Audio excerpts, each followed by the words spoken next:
Good morning, students.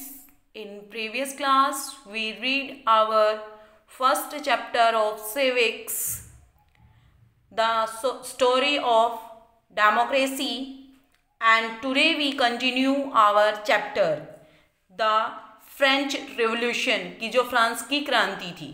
The French society was divided into 3 states. कि जो France की society थी वो डिवाइड थी, बटी हुई थी 3 वर्गों में. The first 2 states enjoyed all the privileges and were exempted from paying any tax.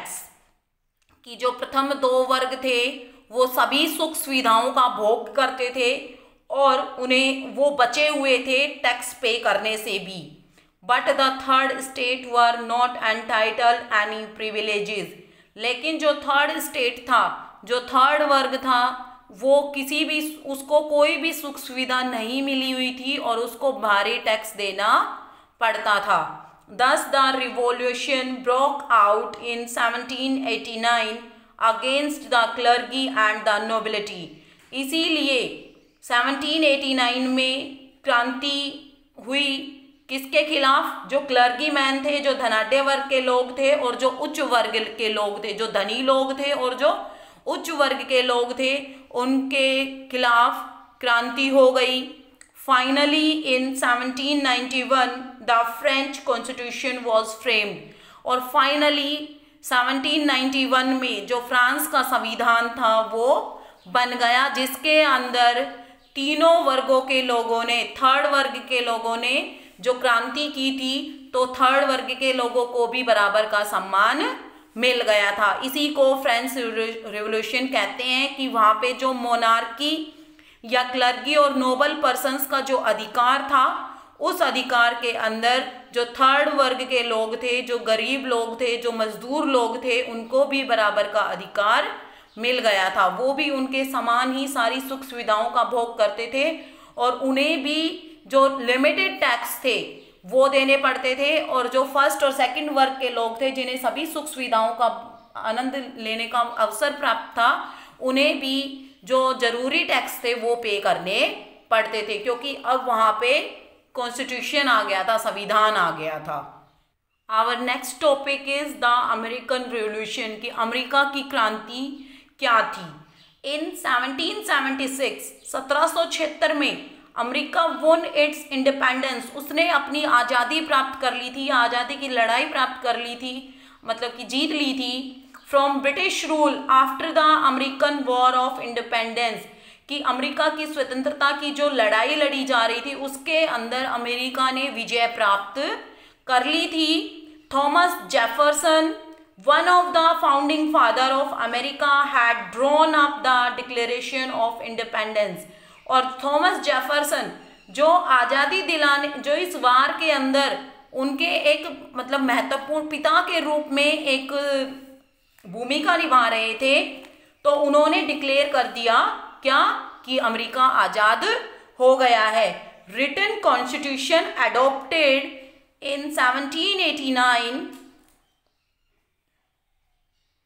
was followed by the establishment of a federal government. और एक लिखित संविधान अडॉप्ट किया गया, अपनाया गया 1789 में, जो establishment of federal government. Federal government का क्या मतलब होता है? Federal government, FEUD. Federal government का मतलब होता है सामंतवादी, ठीक है, जिसके अंदर सबसे बड़ा राजा, फिर उसकी प्रजा, मतलब उसके मंत्री वगैरह, फिर उनसे नीचे जमींदार, फिर उनसे नीचे और लोग. इन 1792 bill of rights was passed. और 1792 में, यहाँ पे 1776 में तो अमेरिका ने अपनी लड़ाई जीती, 1789 में इनका कॉन्स्टिट्यूशन बना और 1792 में बिल ऑफ राइट, अधिकारों वाला बिल पास हो गया. ओके स्टूडेंट्स, तो ये थी French revolution and American revolution. अब इतने सारे स्टेप्स क्रॉस करने के बाद, क्योंकि the birth of democracy in Greece, ठीक है, उसके बाद democracy in England, democracy in Europe, उसके बाद फ्रेंच रिवॉल्यूशन, अमेरिकन रिवॉल्यूशन, इतने स्टेप्स क्रॉस करने के बाद हम डेमोक्रेसी के अंतिम चरण पे, लास्ट स्टेप पे पहुंच गए, द मार्च टू डेमोक्रेसी की तरफ। तो कैसे पहुंचे हम? In 20th century development strength democracy कि जो 20वीं शताब्दी के अंदर जो कुछ विकास हुआ उसने बल दिया डेमोक्रेसी को। Women demanded the right to vote through suffrage movement की जो औरतें थी उन्होंने डिमांड की, राइट टू वोट की कि हमें भी वोट देने का अधिकार होना चाहिए। कि ये सफरेज मूवमेंट एक मूवमेंट है जिसको औरतों ने क्या किया था? अपनाया था अपना वोट का अधिकार लेने के लिए। New Zealand was the first country to grant universal adult franchise in 1893। और जो न्यूजीलैंड थी वो फर्स्ट कंट्री थी जिसने परमिशन दी थी यूनिवर्सल एडल्ट फ्रेंचाइज इन 1893। 1893 में यूनिवर्सल एडल्ट फ्रेंचाइज का मतलब है 18 साल से ऊपर जो भी व्यक्ति हैं उनको वोट देने का अधिकार है। ठीक है, यूनिवर्सल एडल्ट फ्रेंचाइज क्या है कि जो व्यक्ति 18 साल से ऊपर का है उसको वोट देने का अधिकार है। After the end of the world war second in 1945 decolonization and civil right movement took place all over the world। कि जो सेकेंड वर्ल्ड वॉर 1945 में खत्म हुआ, ठीक है, तो उसमें क्या हुआ कि उसके खत्म होने के साथ साथ डीकोलोनाइजेशन का मतलब होता है उपनिवेशवाद। जैसे कि एक कंट्री दूसरे कंट्री को अपने अधिकार में ले लेती है तो उसको क्या कहते हैं? डीकोलोनाइजेशन। ठीक है, उसको क्या कहते हैं? डीकोलोनाइजेशन। जैसे कि ब्रिटेन है, ब्रिटेन ने बहुत सारे जो देश हैं उनको अपने अंडर में कर रखा था। तो वो क्या थे? सारे देश किसके उपनिवेश थे? ब्रिटेन के उपनिवेश थे, उनमें एक भारत भी था। एंड सिविल राइट मूवमेंट, ये एक मूवमेंट था अफ्रीका और अमेरिका के लोगों के बीच में। अमेरिका के जो लोग थे वो अपने आप को गोरा मानते थे और जो अफ्रीका के लोग थे वो अमेरिका के लोग उनको काला मानते थे। और इसमें एक भेद किया जाता था कि गोरे लोग अपने आप को उच्च मानते थे जबकि वो काले लोगों को तुच्छ मानते, मतलब छोटा मानते थे। तो ये एक आंदोलन हुआ था, नस्लीय भेद के विरुद्ध आंदोलन, मतलब कि शक्ल सूरत या कलर को देख के कोई भी भेद ना किया जाए। तो ये दोनों चीजें, decolonization and civil right movement, ये दोनों चीजें खत्म हो गई थी पूरे विश्व में इसी के साथ 20वीं शताब्दी में। Asia, Africa, south America declare their independence. Asia के जितने भी कंट्रीज थे जो ब्रिटेन के उपनिवेश थे, डीकोलोनाइज थे, अफ्रीका में भी और साउथ अमेरिका में भी सभी ने अपने आप को स्वतंत्र घोषित कर दिया। Constitution were adopted by these countries, और इन राज्यों के द्वारा, इन देशों के द्वारा क्या किया गया? संविधान को अपनाया गया। डिक्लेरेशन ऑफ ह्यूमन राइट, और क्या हुआ कि डिक्लेयर हुआ ह्यूमन राइट, मानव अधिकार, कब हुए? 1948 में। लॉन्ग स्ट्रगल फॉर ह्यूमैनिटी, और ये किसके लिए था?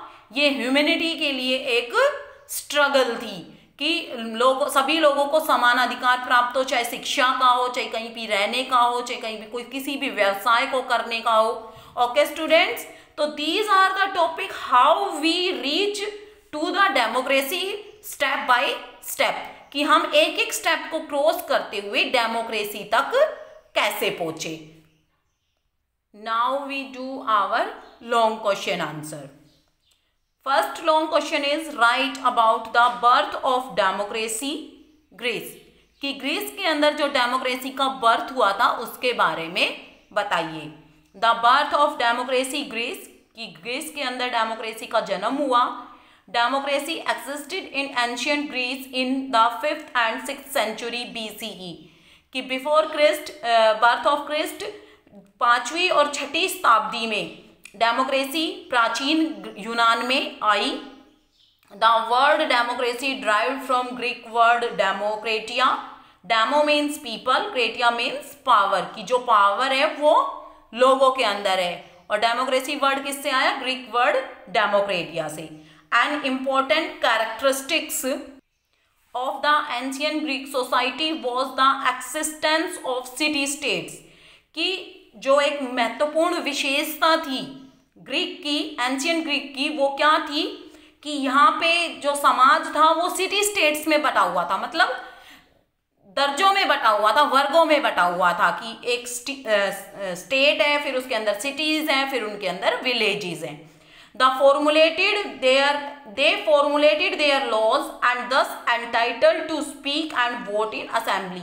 और ये जो सिटी स्टेट बने हुए थे, मतलब लोगों के अंदर दर्जे बने हुए थे, तो वो क्या थे कि उनको जब लॉ बनते थे, जब नियम बनते थे, तो उनको वहाँ बोलने का अधिकार था और असेंबली के अंदर वोट देने का भी अधिकार था।